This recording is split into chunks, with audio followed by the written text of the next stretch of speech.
and welcome to my kitchen, aka the Lounge One Lounge. Today we are going to be discussing how different additives increase viscosity in ice cream. So let's talk about what viscosity actually is. Viscosity is the resistance to flow, and that can be applied to several different things in food, like sauces. But in ice cream, we're looking at particularly stabilizers. And there are two types of stabilizers. There are your kind of natural ones, which come in the form of eggs, gelatin, sugars. And then you also have your modernist ones, which are large polymers such as carrageenan and xanthan gum. So, what does that actually mean? Ice cream without stabilizers is just milk, sugar, cream, and flavoring.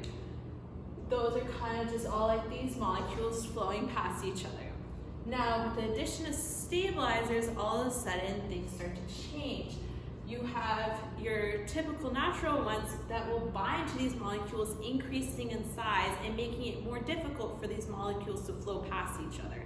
And then you have your modernist ones, which are very cool because you only need a little bit because they're such large polymers, and then they will entangle themselves in all those molecules and make them very thick, very quickly, pretty much. So from here, we can look at this from a purely quantitative equation standpoint as well. When we have the addition of stabilizers, that's going to increase the viscosity. And by increasing the viscosity, it's directly related to the resistance. So looking at our resistance equation here, increasing our viscosity is going to increase our resistance.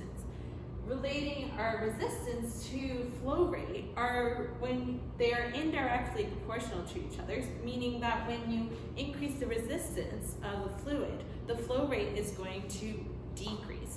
And we're going to see that today in our experiment where we're going to be looking at different ice creams with different additives. So let's get started. In front of me, I have 4 cups. I have a cup of water, a cup of melted ice cream that has 0 additives in it. I have a cup of ice cream that has just eggs as an additive, and I also have a cup of ice cream that has carrageenan and guar gum in it. So we're going to be able to test and see what happens. I will be using a Zan cup, which is just a little cup with a hole at the end, and this is how it works.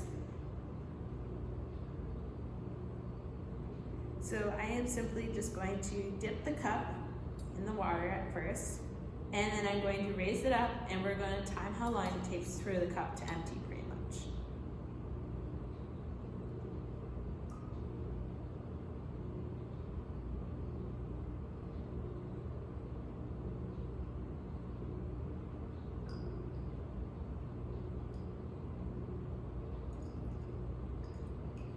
Okay, so that was 15 seconds. So now we are going to try the one with 0 additives. Ready, set, go.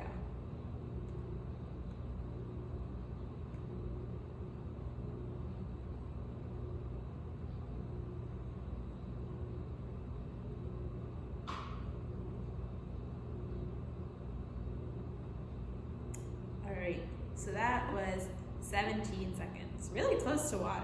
That's a little surprising. So this is the trial with the second cup of melted ice cream, which contained egg yolks as a stabilizer. As you can see and kind of probably tell, it's sped up because it took much longer for the cup to completely empty. This is also a sped up version of me performing a test on the sample that contained guar gum and carrageenan, which are modernist thickeners. I'm going to perform this trial 3 more times so that we know the validity of our data, and then we'll get back to you with the conclusion. So after the 3 trials were conducted, I took the average of all the times, so we can see that the stabilizers dramatically increased the viscosity, and we can see that the modernist stabilizers were slightly more effective than the eggs. This is in support of our hypothesis that with an increase of viscosity by the stabilizers, there will be a decrease in flow rate, therefore increasing the amount of time that it took to drop through the entire cup. It should be noted that all of my sources of information from today came from our textbook, the IMT.org website where they published a paper on the viscosity of ice cream based on stabilizers, and also the edX course from Harvard on the physics of sauces and viscosity and what